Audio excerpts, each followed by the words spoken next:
So there are a lot of favorite candidates to win the succession war. Like you've got first Prince Benjamin and his personal army, Camilla and her unkillable nature, and there's even Zhang Lei, who has, well, he has coins, I guess. However, my favorite candidate by far would be 4th Prince Subscribenick, who has the ability to allow you to subscribe to the New World Review for regular Hunter x Hunter content uploaded straight into your YouTube feed. Go 4th Prince Subscribenick.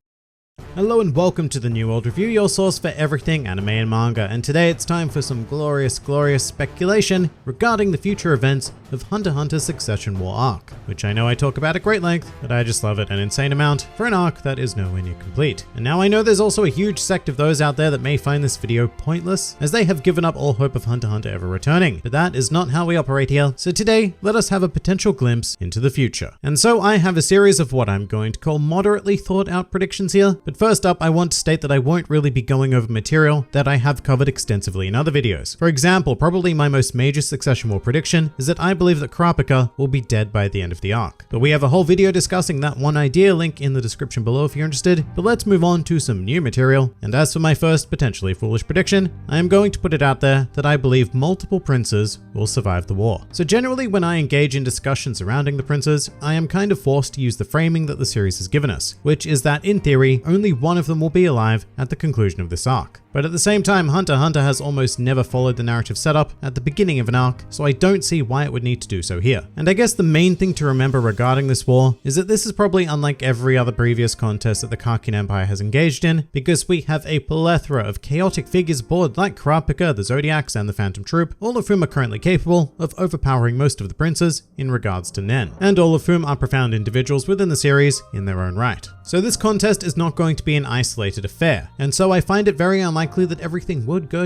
according to Keikaku, which may result in something of an anticlimactic outcome, with a handful of princes remaining in this world and the conditions of the contest defeated or worked around, because no form of Nen is invincible. In addition to this, despite the rankings I gave in my Who Will Win the Succession War video, Togashi is the kind of guy who would abandon all reasonable thought in regards to a clear frontrunner, and we could very much end up in a position where someone like Zhang Lei, a middling candidate, not a favorite, but certainly someone to be taken seriously, achieves a form of victory by default by being the oldest remaining prince after the conditions of the contest have been dispelled. And that would make even more sense if the group he was left with consisted of figures like Wobble and Mariam, children who don't have the capacity to rule as of yet. In any case, just judging by Togashi's habit of not finishing what he sets up, I feel like betting on multiple princes surviving this conflict is a pretty alright idea, although it might be thrown into complete chaos by my next thought, which is that by the end of the Succession War arc, I believe that the Black Whale 1 will be completely destroyed. And we're seeing the beginnings of this right now in terms of the Mafia power struggles happening on the lower decks, mainly caused by a certain Morena, the leader of the Hale Lee family, whose primary mission in life is to spread anarchy and destroy this world which she finds so profoundly disgusting. And her Nen ability, Contagion, which we've spoken about a couple of times already, allows her to do just that by infecting others and spreading the practice of incentivized murder as if it were a disease. And at the time of this recording, hundreds of people have already died simply as a result of the Hale Lee family's actions, which might sound like a slow start with 200,000 people aboard the Black Whale 1, but this is going to get very out of hand very quickly, as viruses often do, potentially leading to mass chaos with no escape and thus contributing to the result of the Black Whale vessel. And this is a situation that Mizai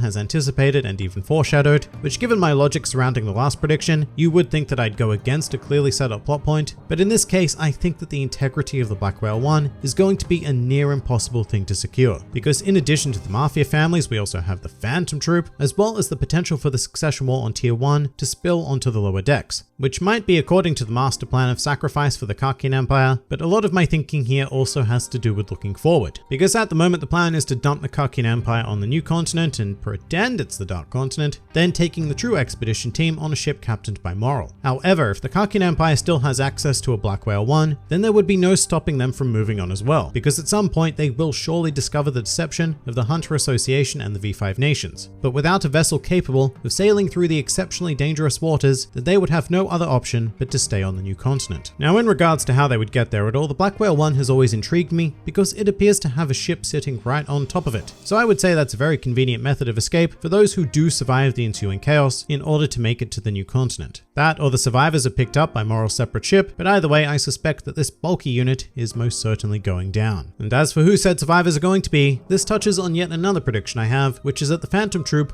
will all die. No exceptions. These guys have been a force to be reckoned with for most of the lifespan of the series, but I get the distinct feeling that their story, along with several others, are destined to come to an end during the Succession War. And now I won't lie, part of this is because I really don't know how realistic it is for Hunter x Hunter to continue beyond this arc, and having them all here alongside Hisoka and Kurapika very much ties all of their story threads in the series together, setting the stage for their sudden but inevitable deaths, just like their former compatriots Sharnak and Kortopi. The only way I could see any of the troops surviving is if Hisoka had a grander purpose in the story going forward, which I did explore in great length in another video, but I find it far more likely and much neater that they will all meet their demise right here and now, removed from any possible form of escape. Next up, let's move back to the princes for a bit, and specifically to focus on baby Prince Wobble, the only one whose Nen Beast currently remains unknown. Now I know the fun joke to spread about this is that Kurapika is Wobble's Nen Beast, which honestly I would take over any of the others we've seen, but this prince did indeed take part in the Seedone ceremony, and so we are still waiting for her true beast to manifest, and when it does, I suspect that it will be the key to everything. Now that is a very vague statement, and I made it purposely vague, because originally what I wanted to predict was that Wobble's Nen Beast would be the most powerful of all the princes, in an attempt for the Succession War to balance out its contestants by giving the lesser skilled princes the more potent power. In retrospect though, that doesn't really seem to be the case, and all of the beasts thus far seem to be about equal, if not skewed in favor of the older princes. However, Wobble's unknown Nen Beast provides a nice get out of jail free card for Togashi in any given situation. Like for example, if we got to a point where Kurapika was facing off against Soraidnik and is in a position of losing, then Wobble's Nen Beast could interrupt with some obscure ability for Kurapika to take advantage of and ultimately defeat Soraidnik. And I guess that's what I mean by the vague key to everything statement. His beast probably won't be the most powerful, but it will have some sort of strange utility that only someone with the brilliant mind of Kurapika would be able to use and ensure its user's safety. And my next prediction is also prince related, quite specifically to 9th Prince Hulkenberg, who has been consistently portrayed as one of the more noble existences amongst the Kakin royalty, blatantly opposing the politics of the nation and wishing for radical change. Furthermore, he's also a pacifist, or I guess was, because he has since abandoned that way of life for the greater goal of winning the contest. So I propose to you that by the end of this arc, Hulkenberg will be completely corrupted. He's already taken the first step in abandoning his previously established ways of life, so I think that what we have on our hands here is a classic road to hell paved with good intentions kind of deal. And it's not just him who would be subject to that, but all of his followers as well, who are supremely loyal to Hulkenberg. In fact, loyalty is a huge condition for the ability of his Nen Beast, so we could see the development of a very suddenly extreme faction, which would, see Hulkenberg live so long that he becomes a villain, in the same way that we would currently see Soraidnik, Camilla, and Benjamin. And it's going to be ever so heartbreaking because Togashi has put a lot of emotional weight on this prince, so it's not something I look forward to seeing, but I can't deny the strong possibility. And for this video, I also have one final prediction which takes us back to the Phantom Troop, and it's certainly not an original idea. In fact, this has been floated around the internet for quite some time now, but I think that this is the first time I've addressed it on this channel, and that is the thought that Illumi is actually Hisoka. Now this might sound pretty full on insane at first, but it's an idea that I find myself more and more drawn to because I think it is technically possible. Because after being revived from death, Hisoka's Nen abilities became significantly more powerful, and if Togashi wanted to do this, then I don't see why Hisoka could not use texture surprise on his entire body and just imitate Illumi. They're both quite tall, slender figures. In fact, there's only a 2 centimeter height difference between them, with Hisoka being the taller figure, standing at 187 centimeters by the way. But this sort of shenaniganry is exactly the kind of business that the Mad Magician would pull. I mean, he has infiltrated the troop once before with the purpose of fighting Krollo, so why not again? And it would also explain why nobody can find him. Plus, there is also reason to be skeptical of Illumi's entire motivation here, because last we saw this man, he was pretty hell-bent on continuing his quest to control Killua in order to control Alaka by proxy. And now he's taken a complete 180 and accepted a commission to kill Hisoka. I mean, yes, he's a professional assassin at heart, and he and Hisoka do have this weird kind of killy-killy bond going on, so it's not the most outrageous idea in the world to just take what's happening at face value, but I am personally not going to believe anything until I see Illumi's abilities used aboard the Black Whale 1. Although the other thing that dispels this idea is that you'd think Kaluto might probably know if this wasn't the real Illumi, so maybe this is just me hoping for some giant Hisoka flavored twist and not accepting that sometimes this series is just incredibly straightforward, which to be fair, on the odd occasion, it is. But that pretty much does it for this set of predictions for the Succession War arc.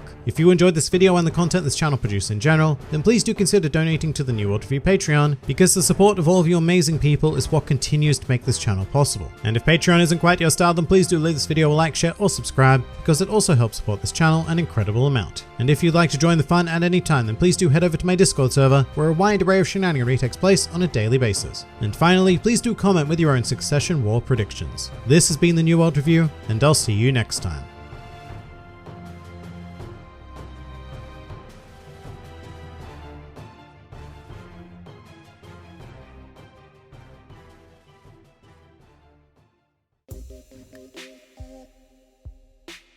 If you could choose the next Prime Minister between Pariston Hill representing the Tories, Tompa representing Labour, or Hisoka representing what I'm assuming is the Liberal Democrats, who would you pick? So this question sucks because no matter what happens, we end up in a distinct dystopia. So first of all, I'm not very well versed in UK politics, being on the other side of the world and all, so the specific parties themselves mean very little to me, which is probably for the best, because nobody wants politics involved in fun anime videos anyway. But in regards to the candidates themselves, if your choice is a corrupt mastermind in Pariston Hill, an incompetent fool in Tompa, or a mass murdering magician who would probably implement a policy to turn the entire world into a Purge movie style type system, whereby a couple of nights a year, or indeed all nights a year, you were just free to kill without repercussions, then I'd say, oh, this is tough, but let's go with Tompa, because I guess he's incompetent, which means that at the very least, even if he was corrupt, he might accidentally do something right, or just completely fail to implement any of his corruption, which is far more than we could hope for from Pariston or Hisoka.